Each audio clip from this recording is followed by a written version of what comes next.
Good afternoon, ladies and gentlemen. How are you doing today? You are listening to Way Out Radio, and a very warm welcome to the show. My name is DJ Paula Frost, and we're about to reveal a mystery guest. Yes, he's here. He's in a cowboy shirt, and he's masked, and he's in a very amazing London band who I've seen many times, and I'm always bouncing around in a pair of creepers at their shows. So please reveal yourself, sir. Madam, I am Planet Andy of the Witchdoktors, and here Excellent. I'm sure no one could um, see me under that massive disguise I had there, which incidentally is a face mask I've been wearing since early March, provided by Puss from Pussycat and the Dirty Johnsons, one of those bands we love playing with and doing little tours with. So Yeah, anyway, how are you, excellent. Paula? I'm fine, thank you. All the better for Good. seeing you, my friend. It's been a Well, there while. we go. Yes, it has been a while, hasn't it? Yeah, it's been a very long while, 2020. Yeah. So earlier this year, you released a new album, Oh, right. That's the one on the, for the viewers, Timeless it's and the one on the Timeless. right. Yeah, Yeah, yeah, yeah. And the other one was from a couple of years ago, and Who Timeless Do and I? Timeless. I'll tell you, Timeless and Timeless was, contains 4 tracks that the current live band, who haven't played live for a fair few months, went in and re-recorded very quickly one day, just to put down down something that was the four of us. So yeah, there's 4 tracks on there. You cannot get anywhere else, viewers, but you can download both the albums off Spotify. So there you go. Excellent, excellent, cool. All right, so we're going to go back and start at the very beginning. Oh Are you dear. ready? Oh, I Ready don't to like know. reach into that cupboard and pull out those skeletons and dish the dirt? It's a long way to go back. Let's see how my memory goes. Right, go on then. All right, so what were you like as a teenager, and how did music and punk enter your life? Well, there's a question, eh? Right, ponders for a while. Okay, so actually, Tony in the band, who's a guitar player, and me were friends since we were 4 years of age, and our mothers knew each other. In fact, his mother still lives around the corner from where I am now. Nowhere near him. She wanted to distance herself, I think, from that situation. But Tony and I always wanted to be in a band, and we used to like bands like Slade Yeah. and Shawaddy Waddy, and punk rock came along. And suddenly we realised we didn't have to be accomplished musicians. All we had to do was have an attitude and get on with it. And so that's what we did. We started playing in bands on the back of punk. In the late 70s, we started picking up instruments and deciding what we were going to do. And it was probably only about 6 years after that that we ended up sort of getting together in a band together. And that's carried on ever since. So the whole thing when I was a kid was, I guess we were sort of, we were young, but we thought we were little boot boys. We didn't have DMs, we had monkey boots, and we had little white trousers that came high up your legs and tank tops and that sort of 70s feather haircut attitude. And then punk came along and we made our own clothes and we bought our own instruments and carried on from there, really. Yeah, my dad said he went to Vivian Westwood's shop once, and he paid like £15 for a T-shirt which just had a zip sewn on it, and then he realised like I could easily make that myself. Did you? Oh, wow. Well, I reckon, Paula, your dad might be even a bit younger than me. The first time I went to the shop, me and my mate used to get a 2 pence bus ride from North Cheam up to Putney Bridge and station, and then we walked all the way up the New Kings Road, and we did that in the summer of 1976, when not many people realised it hadn't happened. It had happened rather. It was before Bill Grundy, and his parents they always like bought music papers for him. I don't know if it's because he was an only child or something like that. I felt obviously denied and he was spoiled, but he knew about music and he had albums by bands like Led Zepp and Pink Floyd and Queen. And then he said, "There's this new stuff going on where they're sort of like hooligans," and we quite like the idea of that. So we used to get a little 2p bus ride up, and we went there. And when I first got there, the t-shirts in I think it was Seditionaries at the time. It was after it was called Sex. They were £5 a piece, and the only thing I bought from that shop was three sets of bondage straps that I used to put on my red carpenter jeans that had little straps on the side, and I used to pin them on to make them look like bondage trousers. And they were £1.50, and that was a massive expense. We couldn't afford the t-shirts. Yeah. Wow, wow, wow. That's crazy, man. So, so what were your parents like at that time? I mean, were they big fans of the music and were they supportive? Were they music fans at all? Well, if you spin it back to the Pistols and the punk thing, I did sit down for tea one night with my mum and dad, and it was the night of the Bill Grundy interview, and we watched it. And I said, "Oh, this is this band that we've been talking about, me and Clive." And they came on TV, and my dad almost spat his tea out, but thought it was highly amusing. And my mother thought it was rather rude for that time of evening. But they weren't the sort of people that would sort of kick the TV screen in.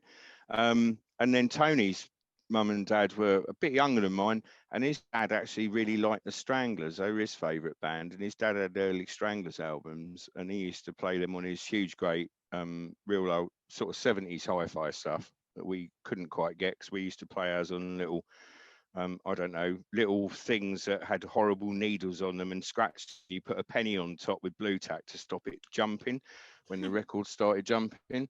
But yeah, so they were Tijuana Brass, my parents, Tijuana Brass, Shirley Bassey, Louis Armstrong, um, uh, loads of 50s country stuff as well. And yeah, that was it. But they had open ears, but I did think at first punk rock sounded a bit sort of like that's not real music, is it? But then they sort of got it after a while, I think. Yeah, yeah. It took a little bit of listening to get into it, I suppose. So, Well, they were open minded on what it was that I was going to do, I suppose, because what even like my own kids now, you know, my own boys, they like all the punk stuff, they like all the rock and roll stuff, they like jazz, but they also like some stuff that I find a little bit inaccessible to me when it comes down to the drill and the grime music that's there isn't quite yeah. my bag. So, but anyway, at least they open minds. That's the main thing, and I support them in whatever they do. So that's all cool. Yeah, yeah, definitely. No, that sounds really cool. At least they're into the punk and stuff. I mean, like sometimes if your kids don't get what you're into, and it can be a bit lonely, but you got to, share the record player with your sons. That's a really nice thing to do. Yeah, absolutely. And in our place, me and Jane, and she follows. Well, she's obviously been with me for donkey's years since I was doing all of this, and as she loves going to gigs, she loves going to shows. So do the boys as well. They go off to and do their own stuff. They're really into like bands like the Skints and Mungo's Hi-Fi and stuff like that, Yeah, and yeah. we'll go and see them with them. But they opened their minds to going to see Offspring for the first time. I had Offspring albums. I liked them, but I'd never considered seeing them live. And one day they said, "Can we go and see Offspring?" And we got tickets, and they blew my mind. They're absolutely superb band, really good. Yeah, definitely. No, I really like Offspring and I love their first albums. It's Smash. Yeah, yeah, Yeah, yeah, oh, it's incredible. Like, yeah, that yeah, yeah, guitar is insane. And yeah, I yeah. saw them at Reading Festival and they blew my mind as well. I was like, Oh, what a good they're live band. they're great. I think what is it? The kids aren't all right. That Yeah. has got to be one of the best videos ever. I absolutely love that. Yeah, no, really good. So we went to see loads of stuff with them, like Offspring, No Effects, and that. Always played the stuff, but never went and saw those bands because we were into always seeing the more rock and rolly sort of bands. But Yeah. yeah, so all good. And I had a weird thing where I was driving along when you're going back to the old times about driving along, and my dad used to ferry me around before I had a car and take my drum kit to a place on the Longmead estate where Comrade X, who people might have heard of, he used to play, and mate of ours, Steve Connor, and we had all this band thing going on. Our first gig was 25p, you know, and Yeah. so from all those days of my dad taking me along to those shows, one day I was taking him when my mother wasn't very well down to the local dump, and Mark Lamar was on the radio, and I was driving along just thinking nothing of it, and my dad went, "Isn't this your single?" And it was. Mark Lamar was playing it on the radio, but I was so used to the fact I'd played it since we recorded it for about 6 months, I couldn't quite believe it. And my dad turned around and went, "Yeah, well, I suppose what you do is really acceptable to some people, isn't it?" Yeah. Nice little backhanded compliment there. Yeah, no, it was great, mate. He loved it. He absolutely loved it. Wicked, Yeah. man. So for some reason, I read that you guys like formed in '92, but it was like way before that, back in the '70s, was it? Well, massively. There was what happened in the 70s was loads of people got together and decided to pick up instruments because of punk. Yeah. So, like I was sort of harking back to the fact that I'd known Tony for years, the guys we used to play with, we all went to school together and punk all kicked off. And some of us were in different schools, but we all had this thing about everyone wanted to play music. And I think part of it was about being in a gang. So it was a nicer gang to be in to play music and doing other gang stuff. It was about the social situation at the time where we all thought times were really tough. We hadn't quite seen what was coming in the last year that we've just had. And there was a lot of comment about how we should be growing up. And what do you think is really right? And I think that gave us the ability to put a guitar on and use it as a protest banner. So you just used to write about stuff that affected you and your community, Mm, and there wasn't any animosity. It was basically biting back against the world we lived in, I guess, and making a statement. And that's what yeah. punk rock was all about. Yeah. Yeah. Yeah, definitely. And you get kind of your fans are also fans of bands like the Vibrators, the Ruts, 999. But I wouldn't say that your sound was like those bands particularly. I mean, what do you think of those bands? And do you agree I they're love them fan all. based? I love them all. I grew up with them all. Yeah. We've done gigs with them all. I absolutely, the last time we played with 999 at a New Cross Inn, they they blew my mind. We've played with them a lot of times, and it was just one of those nights where they were absolutely on fire. They're never not on fire, but they were flaming bright orange at this one. Yeah. It was absolutely superb. And Vibrators, Pat Collier, who was in the band originally, what for the first album. I mean, he was always a guy that was doing recording stuff. That's where he grew up from recording. I think he was recording bands at Decca in like the early '70s before the punk thing came along. So he was a muso, right solid way through. And we've done our last two albums with Pat, and we won't go anywhere else. And loads of other bands play, go and record at Pat's place. That's where Ruts have done their last few albums as well. And Pat Collier just hits the button on that, indie punk guitar band rock and roll stuff. And Pat's just there. He's so good to work with. What were the three you mentioned then? 999, we've done them. We've done The a bit about the Ruts. Vibrators. We've done Ruts, absolutely phenomenal band. Done gigs with them as well. Loved them in the day. Loved Ruts DC. And I can say that a great honour at Tony Smith's Sound of the Suburbs record shop based in Ruislip. A quick plug for him there. On one of his birthday party dues, I think it was 2 years ago. We got up and we were the band playing there, and Lee Hegarty from the Ruts, I think his band Punky Reggae Party had played, or he was there, and we got up and we did a version of Neat Neat Neat where I could put the guitar down for a while, and Lee took the guitar. And there's a video of that out there on Facebook and YouTube you can get of us doing that at the Sound of the Suburbs party, and that was a highlight. That was superb, and that just sort of sums it up. How all these people get together and do the stuff they're doing, no matter where they are, where they come from, what they've done. The whole thing when you're there for a night is just having a good time and just doing a great show, and but also just socialising with all the people that are there. Yeah, no, it's Yeah. a marvelous thing. Yeah, amazing. And I know that you did like a 6 year residency at the legendary 12 Bar Club down on Denmark Street. So tell us how that came about. And Yeah, we did. So, right. So, what happened? I can't remember how we got the show. I think Mark Barnett Webster, who ran the place, had come and seen us at another gig and said, "I really want you to play at my club." And we were like, "Where's that?" And he went to 12 Bar, and we were like, "Oh, we've tried there before, ooh la and we la. haven't, and we haven't, yeah, we haven't really been asked." And yeah, we started off. Is it 6 years? Is it 5 years? Is it 7 years? But basically, we had a residency where we were virtually playing. I'd say we probably played 9 months out of 12 every time. So there was always a bit in the summer where maybe something wouldn't happen or whatever else wouldn't happen. But that place was a place where we met many friends, many great bands. First met the Mojo Kings down there, and we played with some fantastic bands down there. And it was a hard call because basically most of the time we'd be on stage on a Friday night at midnight. But it was what a great crowd to play to at midnight on a Friday night in the middle of Soho in the old days of Denmark Street, as Spizzy's single refers to, Christmas in Denmark Street, and all that stuff. And our song Tom's White Shoes on our album um, is just about that. That's Tom from the Phobics, by the way, so a big tip and a hat to him. But it's just about how that place was magnetic, and it was one of those clubs that had survived all the swathe of the bigger ones, the Marquee going, and other clubs sort of falling under the ground.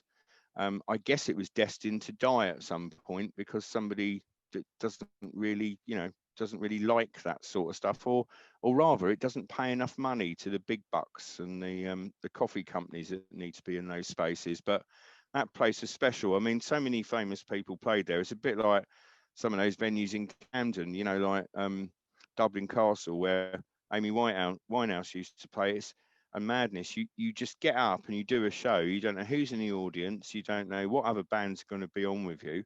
But what you do know is people are going to flood in there and have a good night. So we had some very bizarre nights there Mm. and some wonderful nights. Yeah. Yeah. And a tip to the hat to Mark and how he ran that place. Because basically he was open-minded to anything, and he used to let other promoters go in there and put their own nights on. So some nights Yeah. we play his night, and another night we play, you know, Letitia's nights that she used to do down there. So it was great. Yeah. It was awesome. I'm so glad to have been proud of it, part of it. Amazing. The whole thing about it was just the whole vibe about you're all doing the same thing. You've all travelled from wherever. You're all going to somewhere. And the end of the day, you're getting up on a stage and trying to entertain people, Yeah. and you're having a good time. But the end result is you want to put on a show and you want people to enjoy it, no matter if there's 20 people there or 520. You just want to get on with it. Yeah. And Yeah. that's what all those bands had the attitude to do. And Barnett recognised that and recognised promoters that had a similar attitude and would do the same. Yeah, no, it is a lot of pressure on the artist at that level as well. I mean, like you said, you got a long journey, you got like not always like great money, and then you don't know how the crowd's going to react. And I've had gigs where I've gone to them and thought this is going to be awful, and I've come away like I can't sleep. I'm so happy it was brilliant, and then I've had the Yeah. opposite as well, and it's like, you know, I know how it feels, man. It's Well, crazy, isn't those it? 12-bar days, Paula, I'm not joking. If we were on stage at 12, I could be sitting down with the family. We'd have had a rehearsal on the Thursday, right? I'd be sitting down with the family, and my kids were younger then. I'd be sitting down on Friday night, and about 9:30, I go, I'm off out now. And most families with kids that age on 9:30 would be going to sleep, wouldn't they? Dad's going out. He's going to do a gig, and I'd get in about 4 in the morning, and I just could not sleep Yeah. because exactly like you say, the whole buzz of the thing, and even the journey there was exciting, the journey back was exciting, the time you Yeah. were there, and you just wanted to do the gig and then just chill out with people. And we met some great people who are still lifelong friends now. Yeah, absolutely.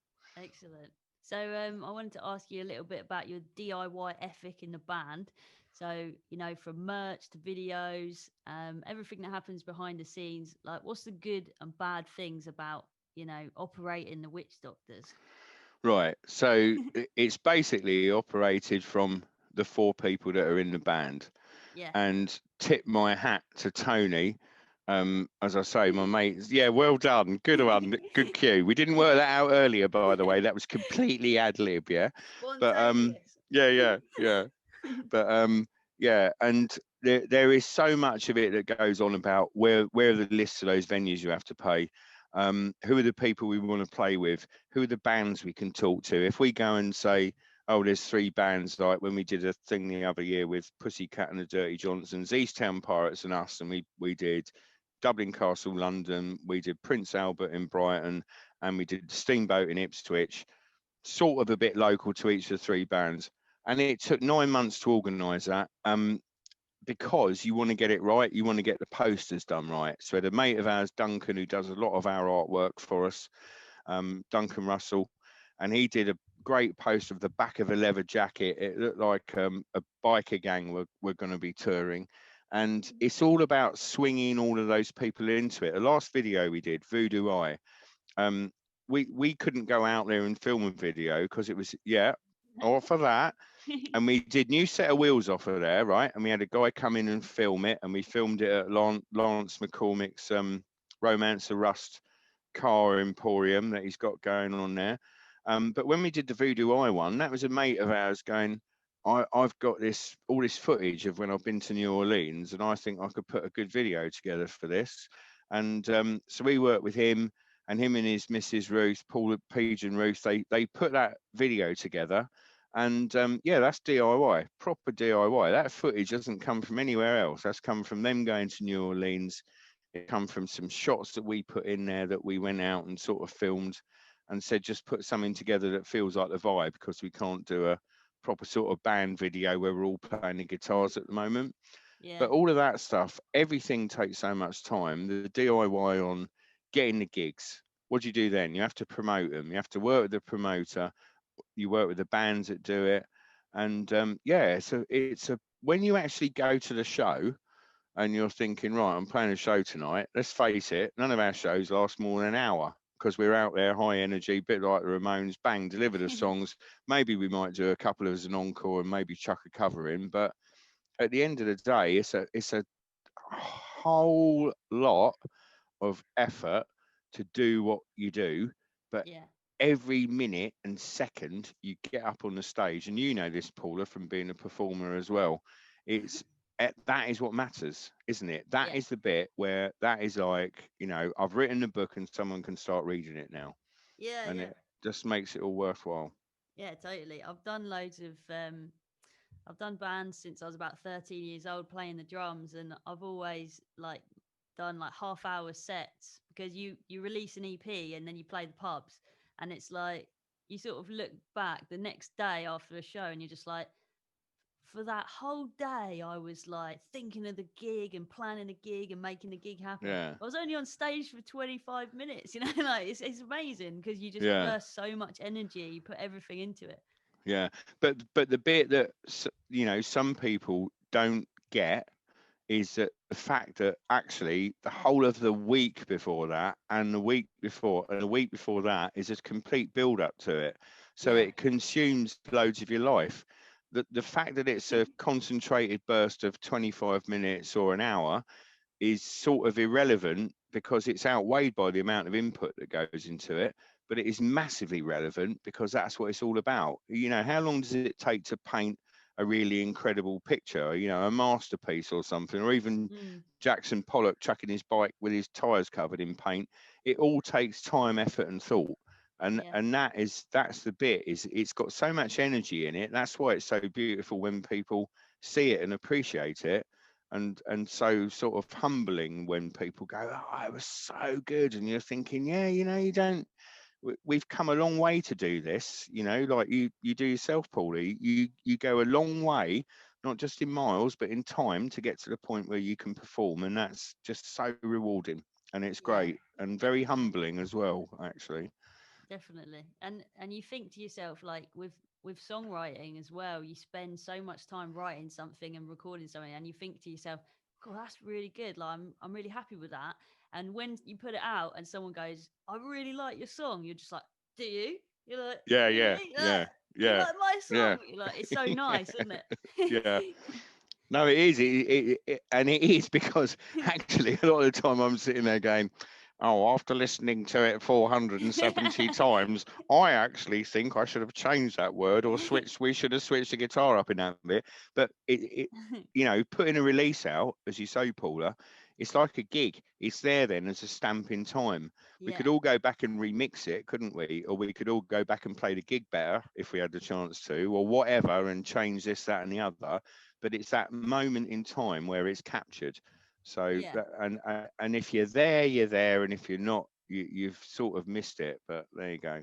Yeah, it's true. And as an artist or a creative, you do always like criticize yourself, and it's like, yeah, of course, like I would love to take any of the songs I've released and go and like spend 5 grand on them, or go to Abbey Road, or like get, Tony Visconti, or like as someone who creates, you're like, oh, like I'd love to just redo it or something, but it's out there, it's done, you know, people are used to it, and whatever you do to it now, probably people won't notice that much. They'll just be like, oh yeah, well, you know, I've Yeah. already heard it. Yeah. So that takes me back to that first thing that you were talking about when you were saying how did it all sort of start and what was the bit that got you into this stuff.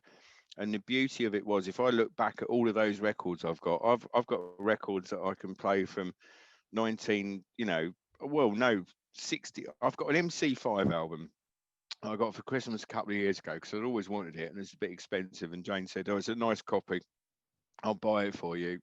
And it was one of those things that you play that live MC5 album and they absolutely kick ass. And it was a moment in time, and they will never change that, and it will never get any better. Even if the quality of the recording was better, some of the, maybe the couple of the little bits that you think, oh, they could have played that better, it will never get better because it was a snapshot. It's a bit like the old thing when you used to take a photo in the old days, you only had 20 chances to get a good photo at a gig, Yeah. or 36, and then you had to go and get it developed, and then half of them weren't any good anyway. So all you did was take snapshots of time. Now you can video it and you can lift a shot out of it, and that's a very similar analogy. You can keep going and re-recording stuff and polishing it and making it better, but the snapshot is the one that everyone remembers, isn't it? Yeah, that's true. I love that as well. Like the idea that you could only have 20 pictures back in the day and you had to make them count, because like with photographers, like the guy who did the Joy Division photos, the one of Ian like smoking in his coat and the one of Yeah. Joy Division on the bridge, he said that he only took about 8 pictures or something that day. He literally just waited and paused for the perfect moment. And like it makes you feel uncomfortable when someone's taking loads of pictures, doesn't it? Like it's nicer when Yeah, they just you take wait a for the few and moment. you're not watching. Yeah. Yeah, No, yeah, you're right. Yeah, yeah. Now, so one of my very old friends who's no longer with us, he knew about taking pictures, and that was Lee Black Childers, who, I mean, he managed the Heartbreakers. He worked with Andy Warhol. wow, He walked my family around Greenwich Village and told us about all the great times. I mean, Jane and I met him on our honeymoon, and him and Gail Sparkle Smith, Gail and him, we just spent our whole honeymoon with him, and we couldn't quite believe, wow, we've ended up in this place together. And his whole thing was when he walked into Andy Warhol's factory and he had a camera around his neck and he said, I want to be a photographer. And Andy Warhol, I think it was along the lines of this, basically said, you've got a camera, you look through it and you take a shot. You are a photographer. And that was the thing that made him think he could be a photographer, because he already knew he was.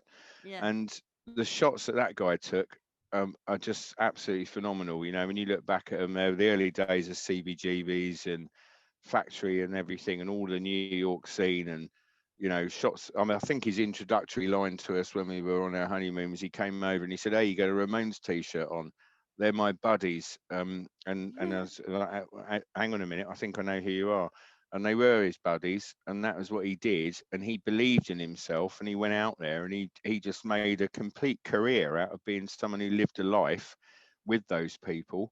And well, he didn't even make a career, I guess. He was just a damn good photographer that people recognised, and he lived his life in a rock and roll way. yeah. Superb. I'm going to write the thing down in my. This is my special book with Okay, records on it. It's really nice. tacky, isn't it? And it's where I put all my song ideas in. I'm going to put a thing down there about taking photographs, because I think that's one of the Yeah.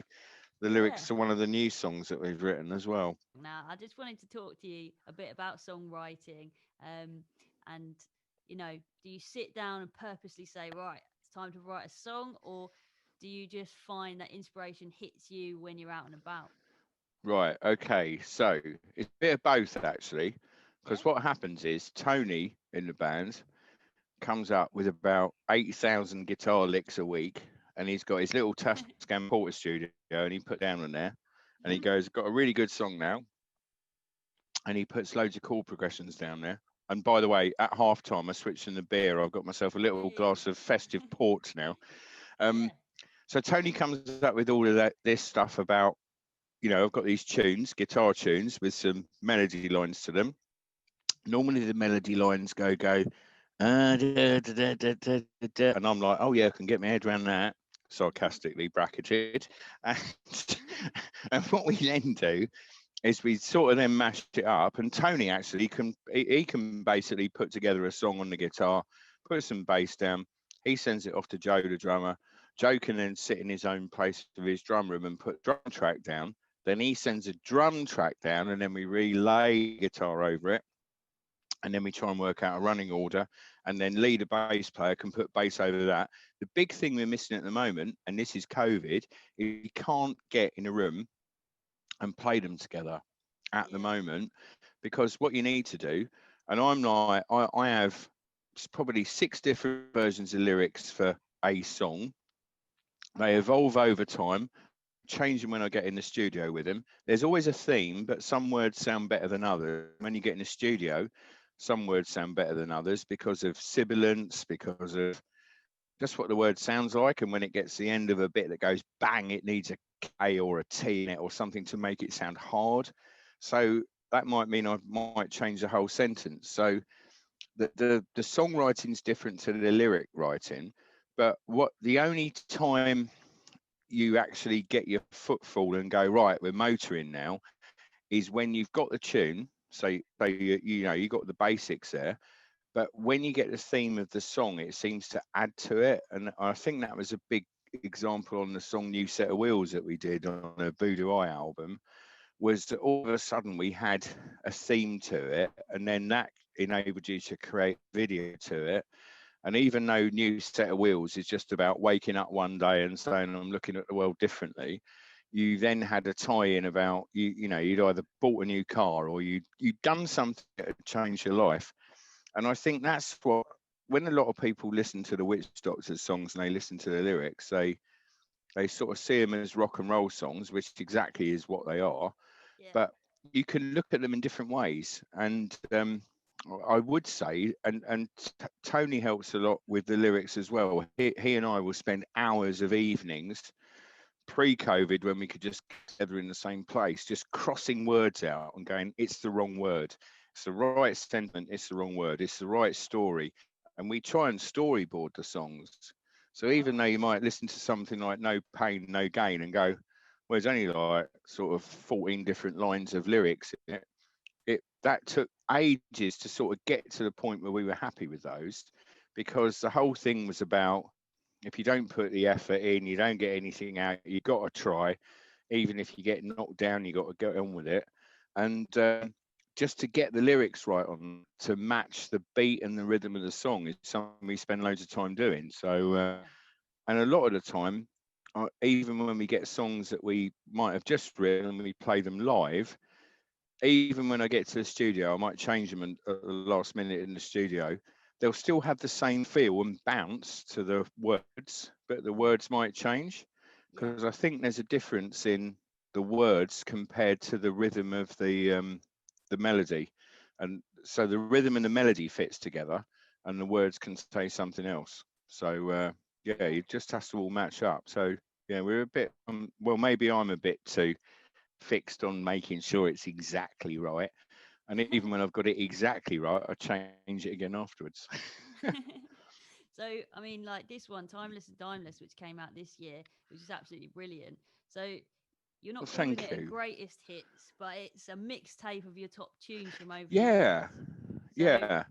what tracks were unavailable until this came out?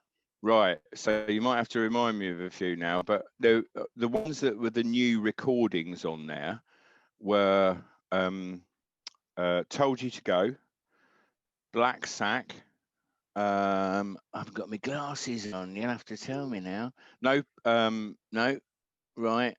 Um, right. Let me give it to you in the big scheme of things.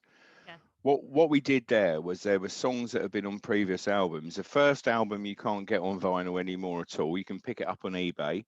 The second album, Robots and Ray Guns, never came out on vinyl, so there's only CD versions of that.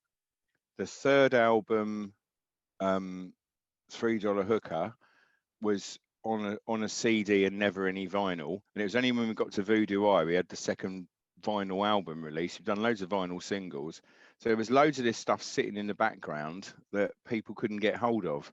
So that whole mixtape thing was a bit like that thing that you do at home. That, well, we did at home in the 80s. You're probably you're too young for it, but we used to put these mixtapes together that took ages because you I had to used to do literally. that. Oh, I you did that in the did. 90s. Right, I remember right. when I was in year six, so I must have been about 10 years old, and me and this boy, we both played the drums, we both like Queens of the Stone Age, and we made each other mixtapes. And I've still got the tape because I think that's so cute that 10-year-olds were doing that, you know?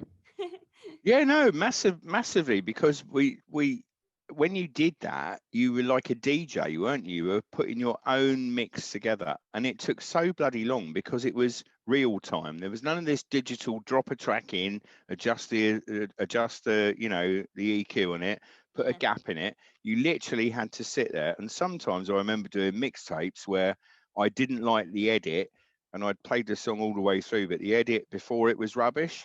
So I'd have to go back and re-record it again and tighten it up, and get a bit faster on the pause button, like a drop in the studio. Did Yeah. you ever do one of those cringy, like, record your own voice at the beginning things? Oh, absolutely.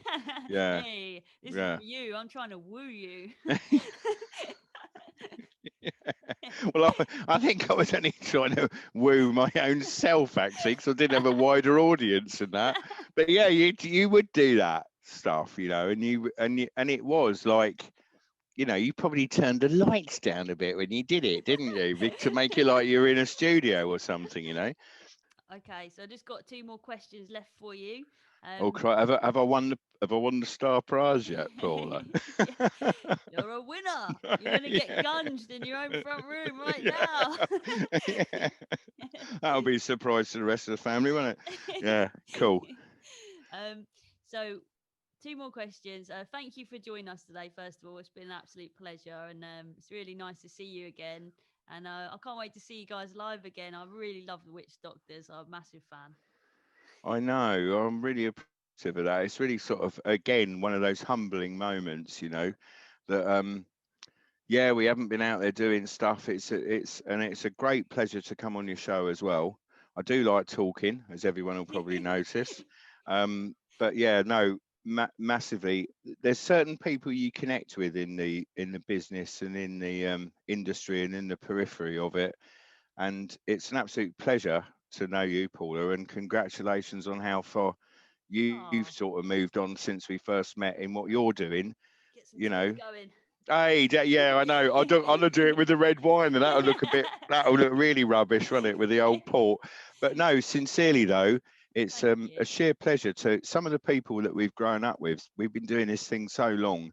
Some of the people that we've grown up with as a band are just absolute diamonds. Ev- Most of the people we meet, I've got so many friends through all of this. This is what we do. This is what my family's social life has always been about.